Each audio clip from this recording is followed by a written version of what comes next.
saludarlos como siempre aquí en el programa. Hoy comenzamos el programa a las 10:05 y tenemos a la visita del padre Luis Gaspar. Hoy el cardenal no está con nosotros porque está en Roma, está de viaje. Y cardenal, así que bienvenido, padre. ¿Cómo está? Muchas gracias. Buenos días. Muy bien. Por supuesto, como ustedes saben, la especialidad del padre Gaspar es el derecho canónico. Ya entraremos en un momento por alguno de esos caminos, pero hay varias cosas, ¿no? Estamos en la celebración de la fiesta de Pentecostés también. Sí, efectivamente, el domingo pasado, un evento muy bonito en el anfiteatro del Parque de la Exposición. Más de 5.000 personas celebraron la fiesta del Espíritu Santo. Un evento muy bonito porque, sobre todo, veo el ardor que va surgiendo en el pueblo católico de tener hambre de Dios, ¿no? y de tener esa experiencia religiosa. Por lo tanto, una cercanía con Dios Padre, Dios Hijo, Dios Espíritu Santo, y eso también les ayuda a ser más cercanos con lo que hoy en día el Papa Francisco nos va exhortando. La preocupación por los más necesitados, la preocupación también de llevar el Evangelio, la buena nueva, a todas las periferias, especialmente a esos seres más excluidos, como pueden ser los marginados que viven en la pobreza, los desamparados, los ancianos y los huérfanos. Esta fiesta de Pentecostés subraya sobre todo la unidad en la Iglesia Católica, ¿no? Y también la diversidad de carismas, la diversidad de dones, de vocaciones que encontramos en ella. La Iglesia Católica es un solo cuerpo de un pueblo de Dios, en la cual la cabeza es Cristo, pero también hay diversidad de miembros. Podemos ver en la estructura de la Iglesia a sacerdotes, a religiosas o consagrados, pero la gran mayoría son fieles laicos, son personas, varones y mujeres, que forman un matrimonio con una profesión, con un trabajo. Entonces, esa diversidad de dones lleva a que la Iglesia sea rica en todos sus matices y en todas las esferas. Pero esas diferencias me parece interesante que usted lo mencione, porque ¿podemos tener diferencias dentro de la Iglesia? En la forma. En la forma. ¿Qué quiere decir esto? ¿O hasta dónde puedo yo discrepar? Sí, hay una unidad que hablaba antes, ¿no? Una unidad que solo lo vamos a entender desde los ojos de la fe y con la experiencia religiosa. O sea, por tanto, desde ser católico, por ejemplo, ¿no? Que son los 10 mandamientos de la ley de Dios, que son los 7 sacramentos de la Iglesia Católica, y que es nuestra obediencia a nuestras autoridades eclesiásticas, que son los mayores referentes y los garantes de la unidad, como puede ser para toda la Iglesia el Papa Francisco, y para nuestras iglesias particulares nuestros obispos con sus colaboradores más cercanos, que son los sacerdotes. Esto en la esencia, que ellos son garantes de la Sagrada Escritura, de la tradición de la Iglesia y del magisterio. O sea, es decir, que se pone en manos y en la responsabilidad de los obispos de cuidar eso. Efectivamente. O sea, no es que yo pueda irme por la libre y digamos, decir, bueno, que me hagan caso a mí. No, hay un régimen eclesiástico que nosotros llamamos, y hay un régimen también en el plano moral, espiritual que existe en la Iglesia, ¿no? Ahora, la forma, cómo yo vivo mi experiencia religiosa, cómo yo vivo mi vocación como sacerdote o como consagrado o como laico, va a depender mucho de mi carisma, va a depender mucho de mi trabajo o también de mi estatus social en ese momento, ¿no? Estamos en comunicación, padre. Vamos a incorporar al cardenal que está con nosotros en el teléfono, porque está en Roma y ya pudimos hacer el contacto. ¿Cómo está, cardenal? Muy buenos días desde acá. ¿Cómo está? Sí, buenos días. Aquí muy buenas tardes, Armando, padre Gaspar. Con mucha alegría los estoy oyendo estos minutos. Aquí en Roma, con un calor realmente muy bonito. Acabo de regresar de una romería, que es una visita a un santuario de la Virgen, una Virgen de Fátima, por la zona de Tivoli. Es una zona que está como a unas 3/4 de hora de Roma. En el fondo, un buen hijo en el mes de mayo visita a su madre con frecuencia. Y he querido, primero en España, visitar a la imagen de la Virgen en un santuario muy bonito de Segovia, que se llama la Virgen de Fuensisla. Ustedes dirán, ¿y qué hace? Rezo por ustedes. Rezo por tantos amigos, familiares, por los que tal vez están pasando por un momento difícil de salud o familiar. Rezo. Y la Virgen se alegra de ver que el pastor va a presentarse delante de ella para decirle: acuérdate de todos estos hijos míos de Lima. Por eso acabo de volver de esta romería, de este paseo. ¿Aló? ¿Aló? Sí, bueno, parece que estamos ahí. Vamos a volver a marcar el teléfono porque estábamos hablando justo. Bueno, estábamos cerrando prácticamente el mes de mayo, ¿no? Sí, mes de mayo, pues una tradición ya desde las primeras épocas de la fe católica dedicada a nuestra Madre, la Virgen María, ¿no?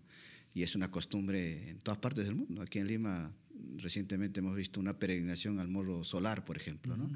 Y la devoción a María a través del rezo rosario y a través de los rosarios de la aurora, muy tempranito, ¿no? Que las parroquias se organizan y por sus principales calles van en comunidad rezando las letanías y las Ave Marías, ¿no?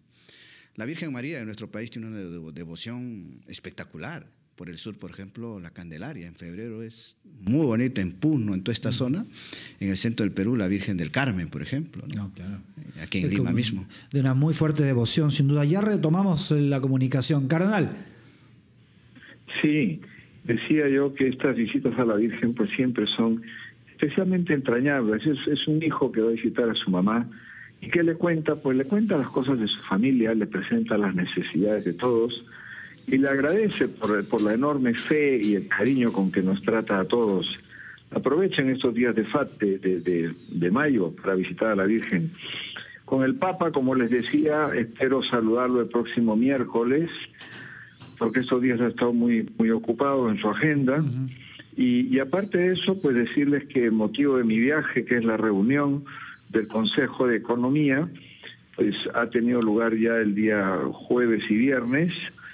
6 cardenales y 6, digamos, expertos en economía y en auditoría. Hemos visto presupuestos y hemos visto los fondos de pensiones del Vaticano, y siempre siguiendo las pautas del Papa de transparencia y austeridad.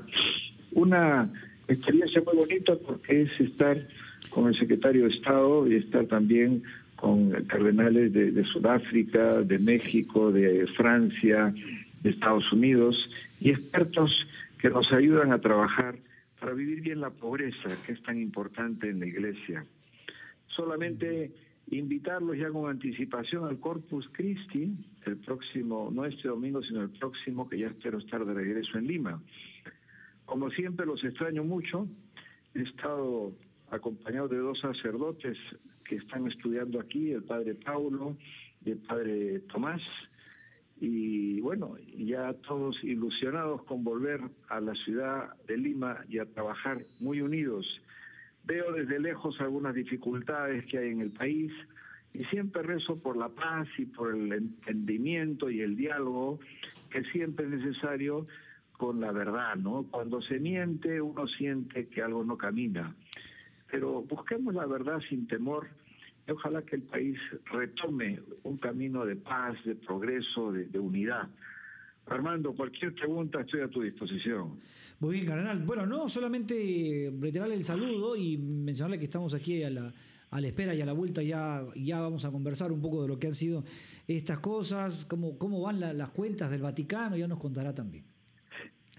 Vámonos. La bendición de Dios para todos, para todas las familias, y realmente la unidad que se siente estando lejos de ustedes con ese querido Perú, con ese querido pueblo peruano.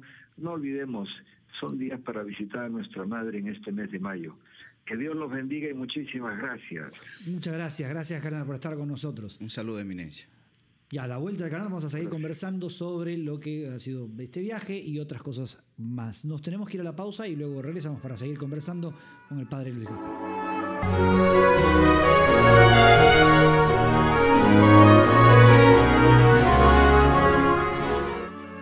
Con 16 minutos seguimos, amigos, aquí conversando con el padre Luis Gaspar. Estábamos hablando del mes de mayo, el mes de la Virgen, de lo que significaba la fiesta de Pentecostés, y el cardenal nos adelantó ya lo que es el Corpus Christi, ¿no? Que es una fiesta muy extendida en todo el país. Ciertamente, ¿no? Una fiesta que congrega muchísima gente, el Corpus de Ayacucho, del Cusco especialmente, ¿no? Trujillo. Son muy conocidos. Sí. El Corpus Christi, bueno, Corpus Christi es una palabra latín que significa el cuerpo de Cristo, ¿no? Ya es una tradición antiquísima también en la Iglesia, en toda Europa, en toda Sudamérica especialmente, en el cual una vez al año la presencia real de Cristo en ese pan y en ese vino consagrado, que ya es el cuerpo y la sangre de Cristo, no al modo de una presencia física, sino de una presencia moral, sacramental, pero vivo, el mismo Cristo, sale al encuentro de su pueblo, sale al encuentro de esa gente que lo adora, que le muestra su amor, y Cristo va pasando bendiciendo. Decíamos, el obispo, el que se encarga digamos, de guiar estas expresiones. Sí, en el derecho canónico... Yo no puedo hacer, digamos, una forma de pasear la imagen de, no sé, la Virgen de tal. Sí, en el derecho canónico existe la figura que dice el derecho universal y el derecho particular. El derecho universal, que contiene las leyes litúrgicas para todo el mundo y que las aprueba el Papa, esas pueden ser adaptadas por el derecho propio particular que lo hace el obispo del lugar, en Lima, en Arequipa, en Ica, en Huancayo, en Ayacucho, etc., ¿no? Adapta esa forma para esa circunstancia, para ese momento. Por ejemplo, la ley universal del Corpus Christi es el jueves, un jueves, que es este jueves que viene, es la ley universal. Y de hecho en Roma este jueves va a salir Corpus Christi presidido por el Papa. Pero en Perú, por ejemplo, en Lima concretamente, el derecho propio dice es mejor porque la gente así lo pide o porque consideramos que va a asistir mayor gente el domingo siguiente a ese jueves. Entonces, en Lima es este domingo. Y también el derecho propio de la Arquidiócesis de Lima dice lo siguiente. El domingo siguiente al jueves del Corpus Christi va a ser para toda la arquidiócesis en la Plaza Mayor. Pero el siguiente domingo va a ser en todas las otras parroquias de Lima. O sea, tendremos este domingo para toda la arquidiócesis en la Plaza Mayor y el siguiente domingo en todas las parroquias de Lima. Es el derecho propio que se adapta al derecho universal. Tengo entendido en Cusco, por ejemplo, y en Trujillo va a ser este jueves, que considera el derecho propio que es el jueves mejor para esas zonas, ¿no? Y así también ocurre con las misas. Las misas también tienen, digamos, uno puede cambiar, no digo las partes principales, pero hacerle algunas... Sí, algunos pequeños cambios en función de lo que él prefiere la gente o prefiere el sacerdote o el obispo. Los cambios que se puede hacer a la Eucaristía, sobre todo, es en algunas formas que lo autoriza solo el Papa, ¿no? Por ejemplo, en África hay unas autorizaciones especiales en el momento de la ofrenda. Nosotros, por el derecho particular universal también, las ofrendas llevan los fieles con unos cantos. Se presenta el pan, el vino o alguna otra ofrenda, ¿no? Pero en África no, en África la gente va danzando, llevando las ofrendas, ¿no? Y eso lo autorizó Roma para esa zona de África, por ejemplo, para Mozambique o para Camerún, ¿no? O algunos cantos litúrgicos que puede variarse con respecto a lo universal, pero eso lo autoriza solo Roma, a petición de la Conferencia Episcopal Peruana, que son todos los obispos, piden al Papa, ¿no? En nuestro caso de Perú hay una misa andina, por lo tanto hay unos cantos andinos que son autorizados solo para Perú. Estos cantos que han sido autorizados para Perú no los puedo yo llevar y aplicar a libre voluntad, por ejemplo, en una misa que yo pueda celebrar en Santiago de Chile, por ejemplo, que no está aprobado para Chile, está aprobado para Perú, ¿no? Ya. Y, por ejemplo, no sé, a ver, misas con rock, para decir algo. No, sí. Pero es que claro, uno dice, bueno, sí, las canciones de la misa son aburridas, hay que meterle otro ritmo. ¿Se puede o no? No olvidemos el tema de fondo siempre, ¿no? Que es la esencia de la Eucaristía. ¿Qué celebramos? El sacrificio de Cristo, ¿no? El sacrificio de Cristo lleva consigo ese recordar y volver a vivir la pasión, la muerte y resurrección de Cristo, ¿no? Es recordar y vivir en carne propia que Cristo se hace presente en la Eucaristía, por tanto lleva un marco de adoración y también de respeto, y por lo tanto también hay gestos que deben llevarte a ese encuentro, a esa experiencia con Cristo Jesús en la Eucaristía. No es exclusivamente una fiesta, no es exclusivamente un recordar lo que sucedió hace más de 2000 años, sino es volver a vivir ese momento de Cristo que muere en la cruz, que previamente fue anunciado en la última cena. Pero esto hoy en día, 2000 años después de la muerte de Cristo, en este mundo actualizado, en este mundo ya de las tecnologías, ¿cómo es posible que te creas o cómo es posible que tú me demuestres eso? Que Cristo que murió hace más de 2000 años es el mismo Cristo y es la única vez que murió. Pues esto es fe, esto es lo que Cristo nos enseñó. Haced esto en memoria mía, dijo Jesús a sus apóstoles, y con ellos siguieron todos sus sucesores, que son los apóstoles y los sacerdotes, ¿no? Alguien podría decir, es que la fe no está en la forma, sino en lo que uno quiere decir, en lo que uno quiere sentir, o la devoción. Porque eso es un debate, porque una cosa que se le dice a la iglesia es que está llena de solemnidades, ¿no? Otras confesiones son bastante más, vamos a ver, simples en el sentido amplio de la palabra, porque cantan un rato y después viene un predicador y explica un poco la Biblia, ¿no? Pero la iglesia tiene como que muchas solemnidades, y alguien podría decir, esto hace a veces que la gente no lo asienta tan cerca, ¿no? Porque estas cosas solo las ve ahí, no las ve fuera, no las ve en otro lado, entonces es un poco... Sí, podría lejano, dar esa sensación, incluso se podría concluir en eso, ¿no? Pero nuestra fe tiene también razones de credibilidad. O sea, nuestra fe no es solo puro sentimiento o puro deseo, no es solo un momento en una experiencia religiosa, sino nuestra fe como católicos se apoya en la Sagrada Escritura, que eso es nuestra mayor referencia, la palabra de Dios, ¿no? Desde el Génesis hasta el Apocalipsis, con una peculiaridad especial en los evangelios, donde relata los hechos, los dichos, los milagros de nuestro Señor Jesús. Pero también nuestra fe se apoya en el testimonio de los padres de la Iglesia y los mártires, en su testimonio de ellos, ¿no? Los mártires, con su sangre, pues es la semilla que fermenta. Pero también nuestra fe se apoya en el magisterio de la Iglesia, que es en las enseñanzas de los papas y de los obispos, desde San Pedro hasta el Papa Francisco, desde el primer obispo de Lima hasta el arzobispo Cipriani, por ejemplo, ¿no? Por tanto, hay un conjunto de seguimientos, de costumbres, de normas, que a lo largo de la historia de la Iglesia se han ido manteniendo, y que eso no nos han llevado a perder la esencia del cristianismo, sino más bien nos han mantenido a ser auténticos. Por eso también la explicación por qué la Iglesia tiene existencia más de 2000 años. Siempre había una referencia, siempre hemos sido fieles a lo que Cristo nos dejó, a lo que Cristo nos enseñó, y que los auténticos intérpretes de todo ello, el Papa y los obispos, hasta el día de hoy nos van guiando. Los tiempos cambian, efectivamente, y eso nos ha llevado a las formas, como puede ser la Eucaristía. Antes era exclusivamente en latín, por ejemplo. Se adaptó a las nuevas lenguas, a los nuevos idiomas de cada región. Los nuevos tiempos cambian. También pues la liturgia antes, a los inicios, por ejemplo, era una vez a la semana, solo los domingos. El Dies Domini, el Día del Señor. Pero se fue adaptando y llegamos al día de hoy que la misa es todos los días. O la Eucaristía de la primera comunión, por ejemplo, ¿no? Antes era mayores de 12, de 13 años. Hoy en día 5 o 6 años ya pueden hacer la primera comunión. En la forma la Iglesia se va adaptando, pero la esencia no se negocia, son principios no negociables, ¿no? Porque la Iglesia no es de hombres exclusivamente, sino que su fundador es Cristo, está formado de hombres que somos pecadores, pero también nuestra referencia es Cristo Jesús, ¿no?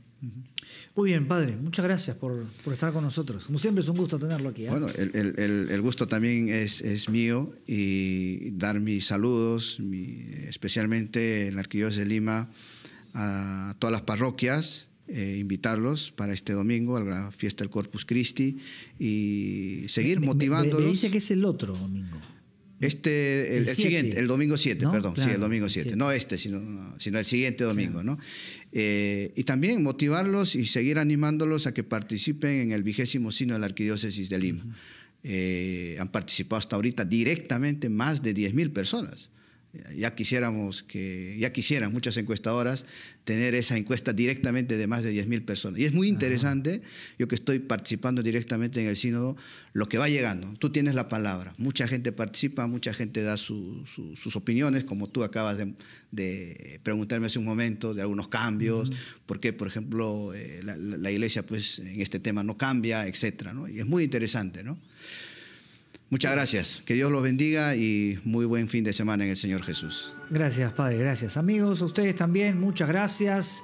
Gracias, cerramos nuestro último programa del mes de mayo y gracias por acompañarnos a ustedes. Los esperamos el próximo sábado.